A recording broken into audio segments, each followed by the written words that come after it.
Écoute-moi bien. Tu es plus fort que ça. Tu es plus forte que ça. Peut-être qu'en ce moment, tu te dis, oui, c'est fini pour moi, c'est difficile. La situation là me dépasse. C'est difficile. Oui, peut-être que tu as perdu beaucoup de choses. Peut-être que tu as perdu des enfants, tu as perdu ta vie, tu as perdu ta foi, tu as perdu ta force, tu as perdu ton mariage, tu as perdu, peu importe ce que tu as perdu. Peut-être qu'en ce moment, tu es en train de te dire que vraiment, je ne peux plus.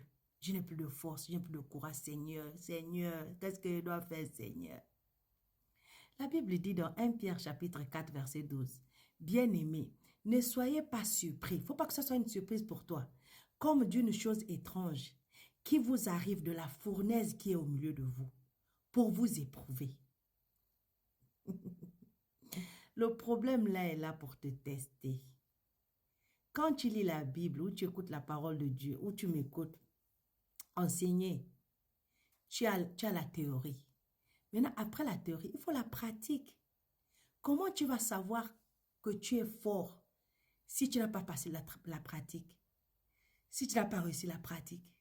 Comment tu vas savoir que Dieu peut te guider, que Dieu peut te sauver, que Dieu peut te protéger, que Dieu va devant toi, que Dieu prend soin de toi et de tes problèmes? Comment tu vas savoir ça si tu ne passes pas par les situations compliquées, si tu ne passes pas par le feu, si tu ne passes pas par la fournaise?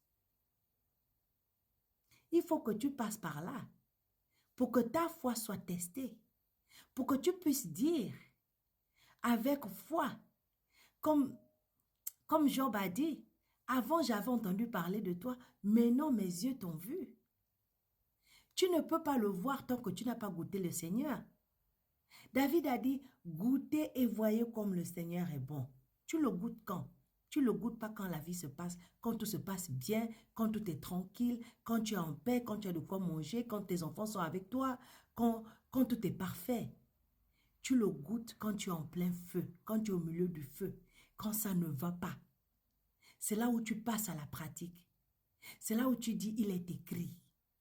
Au nom de Jésus, il est écrit. Et parce qu'il est écrit que le Dieu qui veille sur moi, il ne dort ni ne sommeille. Parce qu'il est écrit qu'il pourvoit à tous mes besoins. Parce qu'il est écrit qu'il est un bon berger. Et parce qu'il est mon bon berger, lorsque je prie, il m'écoute. Et parce qu'il m'écoute, il m'exauce. Je garde la foi. Je garde la force. Je marche avec patience parce que je sais qu'au moment venu, il va me délivrer, il va me sauver, il va me restaurer. C'est ton papa. Il ne peut pas faire autrement que de te sauver. Alors je viens te dire que ce qui ne tue pas rend plus fort. Ce que tu pensais que ça allait te tuer, ça ne t'a pas tué. C'est pas ça là. C'est pas cette situation-là qui va te nuire. C'est pas cette situation qui va te détruire. C'est pas cette situation qui va changer le plan de Dieu pour ta vie. Peut-être qu'en ce moment, c'est difficile. Sois patient. Sois patient.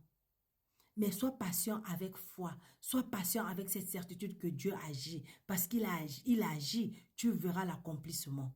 Tu verras ta délivrance. Tu verras ta réussite. Tu verras ta guérison. Tu verras ta restauration. Tu verras ta percée. Tu verras l'accomplissement du plan de Dieu pour ta vie. Tu verras la réponse à ta prière. Peut-être qu'il faut que tu ralentisses aujourd'hui, que tu ralentisses un peu. Mais c'est juste pour un temps.